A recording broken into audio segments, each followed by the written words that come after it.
Welcome to the Bobby O Show. My name is Bob O. Potzner. I'm an attorney in Danbury, Connecticut. I live in Richfield, Connecticut, and I am very excited about today's show. Those of you who watched our show on September 10th, which was Wednesday, you will know that this is what I am calling the Boys and Girls Club Week for the Comcast TV station, My Show. On Wednesday, I did a show with the Richfield Boys and Girls Club, which is expanding also to include a Danbury facility starting in early 2026. And today I'm doing a show with the Boys and Girls Club, which when I belonged was the Boys Club only. Shame on us. I was a little kid and I belonged to the Shelton Derby Boys Club, which is now known as the Boys and Girls Club of the Lower Naugatuck Valley. And I'm honored and pleased to do this show because there's some names from my past who are very important to my development to the extent I've developed. And one of them is Red Goad, Harold Red Goad, who when I was a little kid, he was the fellow who ran the Boys and Girls Club, Boys Club.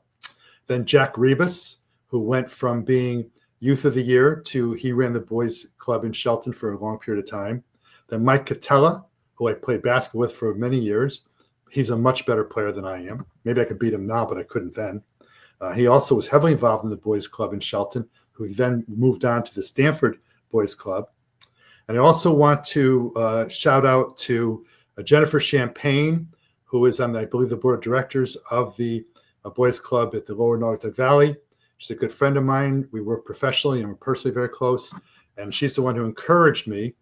Those who know Jennifer would probably say she didn't encourage. She may have told me, but I accepted her suggestion. That's why the show is here. And also I want to say thank you to Shay Roscoe, who's the executive director. Before I introduce to you the three guests on the show, I'd like to show a little video that gives you a flavor for the Lower Naugatuck Valley Boys and Girls Club. Ever since you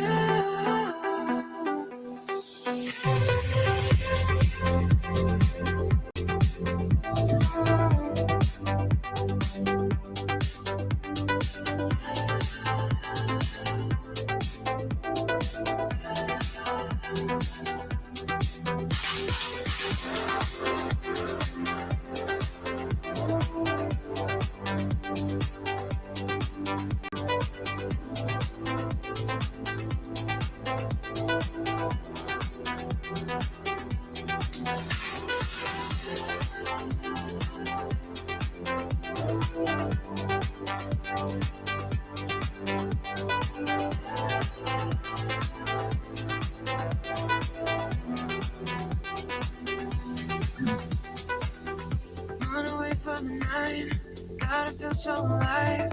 Can't be free without caution. Only thing on my mind is you. We're in bloom, and I will stay in comfortable silence. I won't talk to myself in violence. Ever since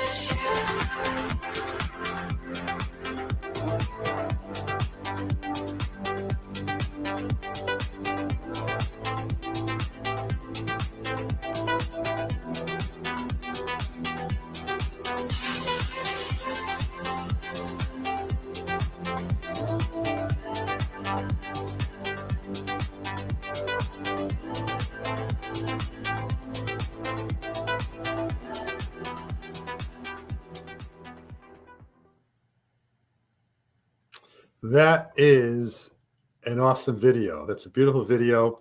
And notice the happiness and the joy of all those youngsters at the Boys Club. The one thing it didn't show was my favorite game, which was bumper pool. I could still play those angles, I'm sure. Let me introduce to you today now the three guests I have representing the Lower Naugatuck Valley Boys and Girls Club. We have Nicole Steer, who is the Director of Resource Development. We have Baron Jones, who is the Unit Director of the Joel E. Smilo Unit in Sonia, Connecticut. And we noted, by the way, when he had our introductions offline, Baron's a big fan of Kentucky basketball, and those of you who watch my show know I'm a big Duke fan, but we'll be peaceful today, will we not, Baron? And the third guest is Jennifer DeLeon, who's the Unit Director of the Raymond P. Levitas Shelton facility. Welcome, friends. Hi, Bobby. Hello. Hi, guys. Hi, guys. It's really a pleasure having you guys on. Let's go around the horn, and we'll start with Nicole. Just give us like a minute or so of your background and what you do, what your background is, and then we'll get into more detail about what the club offers and your roles in the club. So, Nicole, why don't you go first, please? Sure. Hi, everyone. Hi, Bobby. Thanks again for having us. My name is Nicole Steer, and I am the Director of Resource Development here at the Boys and Girls Club of the Lower Naugatuck Valley. I have been in the Boys and Girls Club movement for about 15 years. Back in the day, I started as actually a volunteer, and then a team director, and then a program director, and then a unit director, and now I kind of understand how the club works to work at a different level in development, which is working for the kids as just in the same way capacity. So I graduated from Southern Connecticut State University a long time ago with psychology, which helped me obviously work in this career.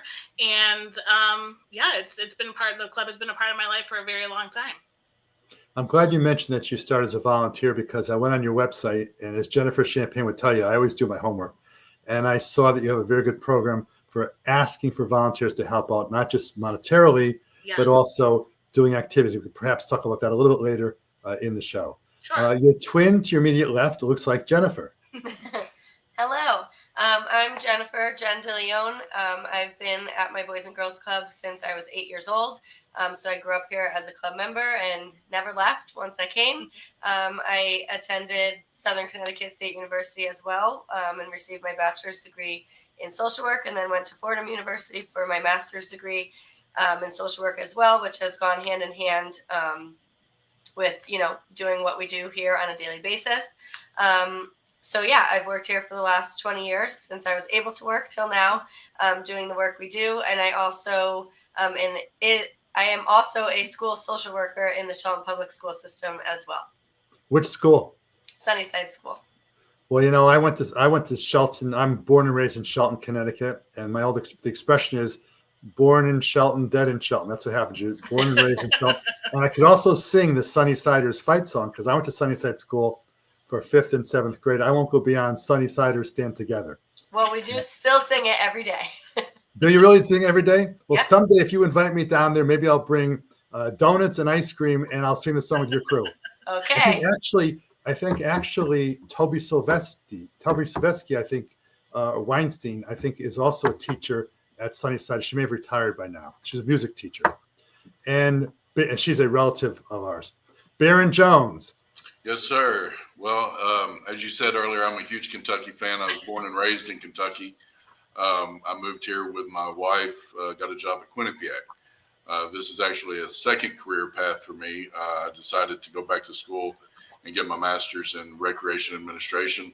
And while I was doing that, I interviewed actually with Jen, and she didn't give me the job. So, Jim Queen, our boss, called me up and got me another job, and I've been here ever since. So that's been about 8 years ago. There's a common thread both from the show I did on Wednesday on the Richfield/Danbury. Danbury's not open yet, and with you guys, and that is the people who join the Boys and Girls Club never seem to leave. There's always that affinity to the Boys and Girls Club, which I think is a mark of excellence for what is instilled in the membership of the Boys and Girls Club. I'd like to go around the horn a little bit and ask you a little bit about what your role is in the facility, and I'll go in reverse order. I'll go Baron Jones first.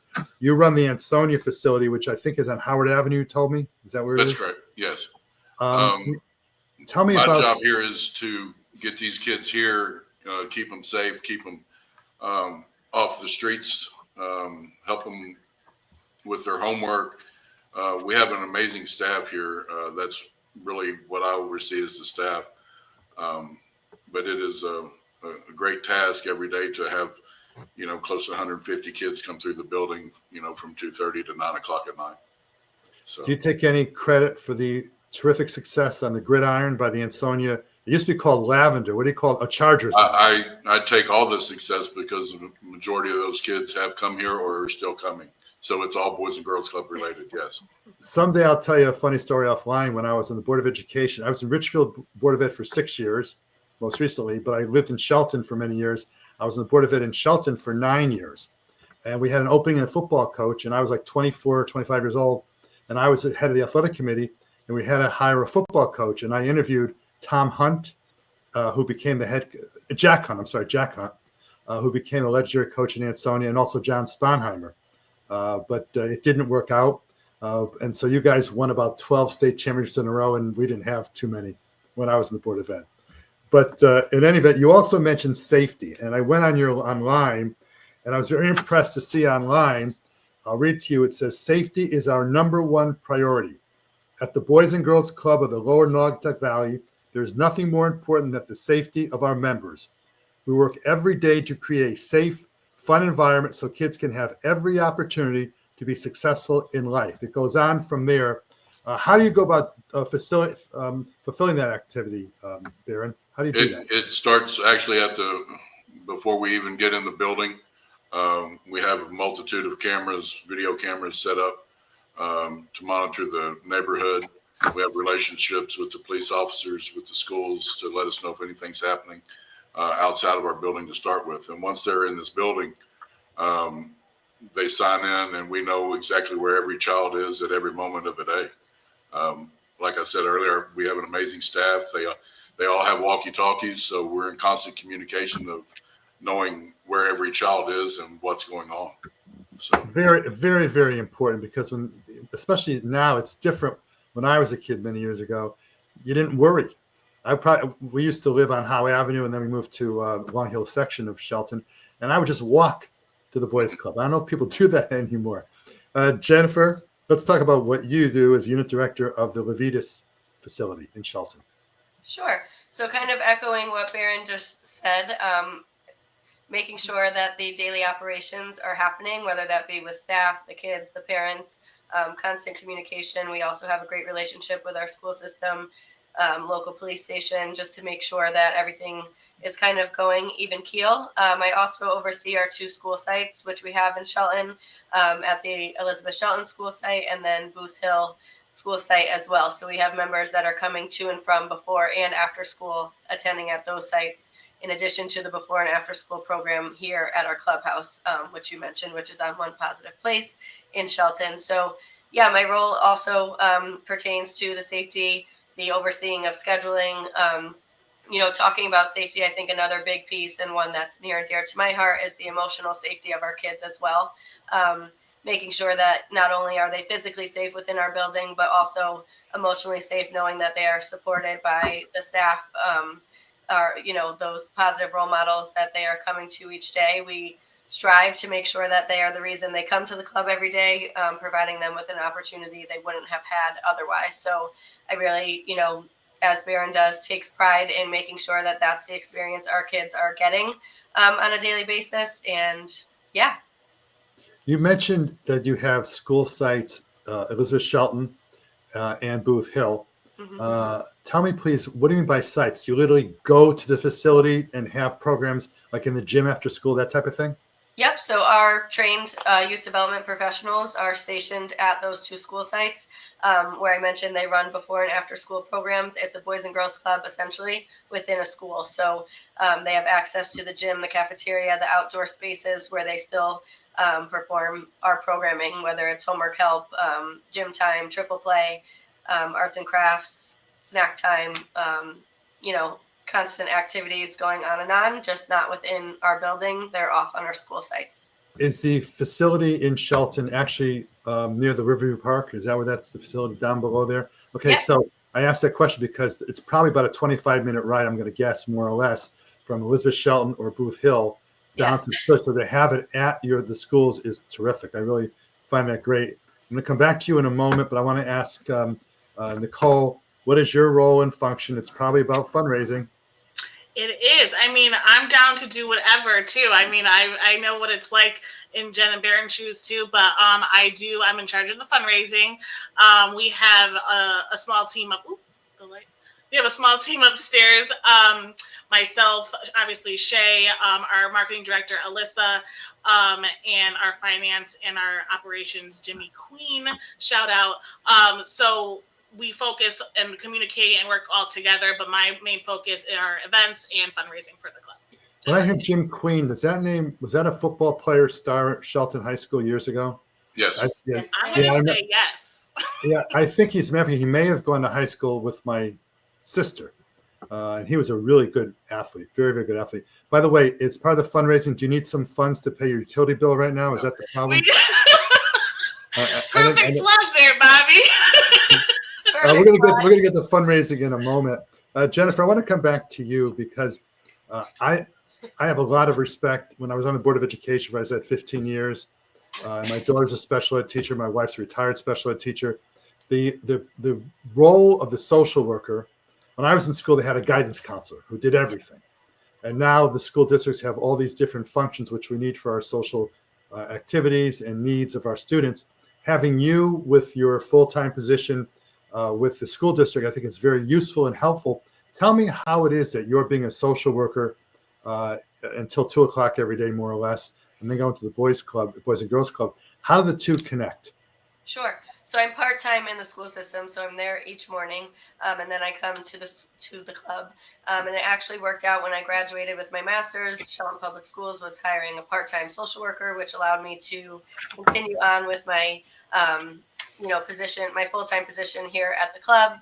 And it was kind of hand in hand, and it has been ever since. So for the past 12 years, I've had the unique opportunity of really seeing our kids in different lights. So the kids that we serve before and after school here at the club, I quote unquote serve during the school day at school, and really seeing the different capacities of how they learn, what they learn, what helps them, what doesn't help them, forms of communication, forms of learning overall, has just really been instrumental in being able to better help them here at the club.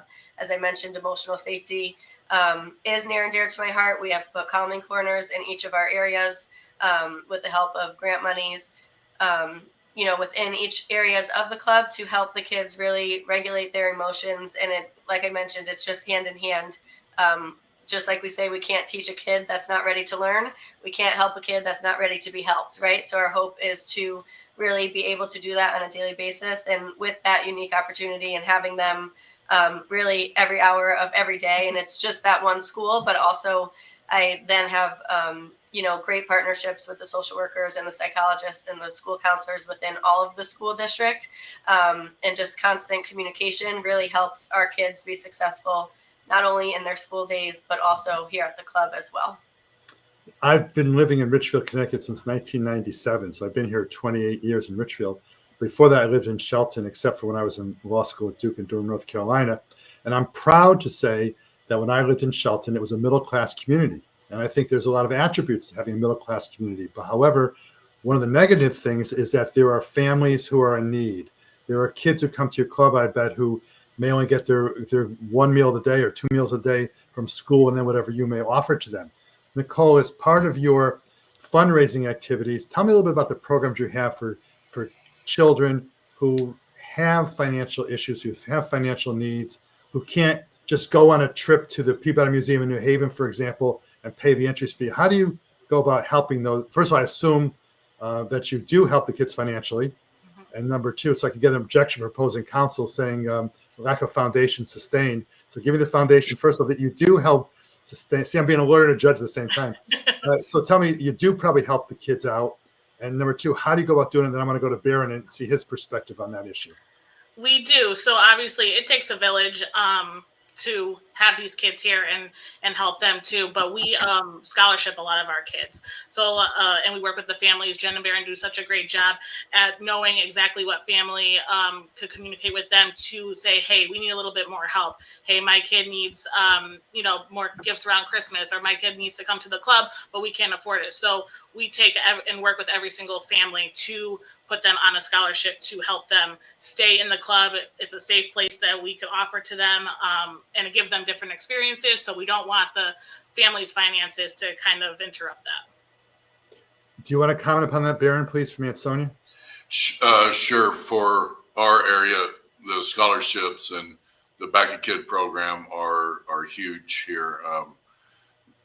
The demographic in the Ansonia, it's not the middle class of Shelton. We're more lower income, and unfortunately, we're not a free organization. So the scholarship and Back a Kid program is very vital for us. Um, the parents really rely on, you know, the help from the community. So, And Jennifer, that's where, I'm sorry, sorry, I was Nicole. going to say that's where our volunteers, our donors, our sponsors, to whether it's Back a Kid or whether it's a program, also like events, any type of interaction that we have with these people in our community and we partner with, it makes a huge difference. So, I mean, I just want to shout out everyone who we work with.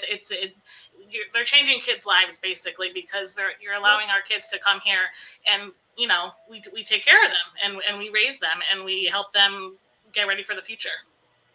When I was a kid, we used to have an annual boys club trip to Yale to see the Yale Colgate football game. And we'd sit underneath the big scoreboard. If you've ever been to Yale Bowl, you'll know what the big scoreboard is. And there'd be a bus or two loads of kids going to the game all free. And I never asked as a little kid where the money came from. But that was a big deal for us to go from, as a second or third or fourth grade, to go from Shelton to Yale Bowl. It was like going to New York City. You know what I'm saying? It was a huge deal. Do you still have those kinds of activities? Anyone can respond who wants to. Do you have those kinds of trips you do for the kids? Sure. Who Yeah. wants that So, one? Jennifer, go ahead, Jennifer. yeah, sure. So each summer we provide field trips each week, usually to our members, so that we have gone all across the state. We have even, partnered with Mystic Aquarium and Discovery Museum. Our kids were able to do, because of our partnership with Edgewell this summer, they were able to go to the Discovery Museum for free. We go roller skating, to Quasi and Lake Compounds, all, again, opportunities that our kids probably wouldn't be able to get otherwise. Many of our members' parents work, right? We come from working families. And that's why we step in to try to provide them not only with fun within the club, but outside of the club as well. That's summer camp, but then also our Keystone and Torch Club youth leadership programs go on trips as well, whether it be to another Boys and Girls Club throughout the state or throughout the region. Our Keystone Club attends national conferences throughout the world. They've gone to California and Texas and Florida to meet with other teens. So again, opportunities that they wouldn't have had otherwise, we are providing to them through our programming. If my director, Candy Ann, can go to the 2 or 3 last photographs that have the pictures of the kids getting the awards, that would be helpful. And while we're trying to find that, I want to ask about the leadership, which you just mentioned. There are certain awards that are given to the students who are participating in the Boys and Girls Club. Baron, do you want to take a shot at telling us a little bit about the award program you have?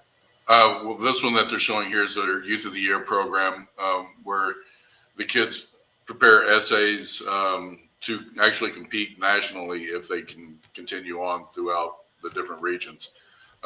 This young lady was actually a member of our club since she was in kindergarten. She's now at Rutgers playing softball. Actually, she FaceTimed me yesterday with a big ice cream in her hand. So, we really miss her, but, happy for her. Could you hit her fastball or not? Oh, no, she's one heck of an athlete. Yeah. Okay. Ava, how about going to Shelton? How about Ava? Jenny, you want to talk about that one? Jennifer, please. Ava? Sure. Ava Batone also grew up at our club, in our school site, actually, in particular, and then she was youth leadership. She participated in our youth leadership programs and then was a youth development professional as one of our staff. She is now at Steps Conservatory in New York City, pursuing her dance career as she takes college courses as well. So we're really just, building futures for our teens and our kids as they grow up within the club, to hope that they have those successful futures so that we can sit back and watch them be successful. We only have, and the last one I think we already had Elena. Thank you very much, Candy Ann. We have only about 4 minutes left in the show. I told you it goes by quickly. I'd like to have Nicole take a minute or two to talk about the fundraising. Yes. So obviously, again, it takes a village, right? So our Back a Kid program is our year-long campaign. Basically, you're backing a kid. It takes about $1,500 to back a kid for a year. So we take, sponsorships and donations and partnerships all year long. We have different grants we get throughout the year, state grants, federal grants, local grants. It takes a lot to keep this place running and keep our kids safe. And we truly, we thank all of our partners and donors that we work with, because without them, we can't do what we do. We can't serve these kids, and we can't give them experiences that they wouldn't get anywhere else. So it's a very important part. If you want to get involved, please reach out to us. Come for a tour. Come see the kids when they're in their natural habitat. Website. What's your website? Website, www.bgc-lnv.org. One more time, please. bgc-lnv.org. We have 2 minutes left. We're going to come back again in the near future. This time you're going to come to the studio. We're each going to take 30 seconds of our highlights of our Boys and Girls Club experience. My highlight was when the United States Olympic hockey team won the World Championship, the Olympics.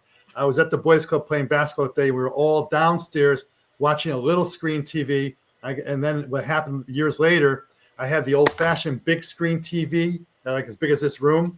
And I donated to the Boys Club, and Jack Rebus, who was then the leader, said the kids loved it. So any monies can be given is given. Jennifer, what's your highlight?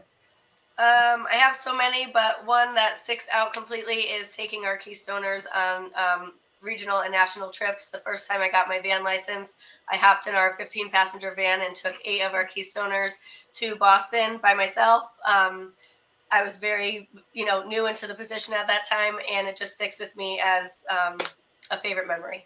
I hope they had a lot of insurance for that. Baron, I did really well. Ben and then Nicole. Baron, what's your favorite highlight other than meeting me, a Duke fan? Oh, goodness. Well, my favorite one happened just recently. I was able to help a kid negotiate his employment contract with one of the big 5 accounting firms. Wow. He was a lifelong club kid, came back to work with us this past summer, and he's got a great future ahead of him, and just really proud of him. That's a great thing. My son actually is a CPA and did work at Big Four. Now he's doing other things in that regard. And Nicole, you get the last word for your favorite memory. Oh, Bobby, there's so many. There's so many over these years. I love when we get our alumni back together and they come back to the club and they want to see what's going on, and they want to get involved again, and it kind of re-engages them and ignites everybody else to see them back. Well, I want to thank you all, and I will have you back again down the road in my studio. But everybody, if you believe in the kids, there's an old expression when I was on the Board of Education: if you think the cost of education is expensive, try the cost of ignorance. In this situation, if you think it's expensive to run a boys club and girls club, yes, it is. But it's savings to our society for the kids you help. It's critical. This has been Bobo Potster on the Bobby O Show. I want to thank Jennifer, Nicole, and even the Kentucky fan, Barry. Thank you all very, very much. Thank you, Bobby. Thank you, Bobby. Appreciate it.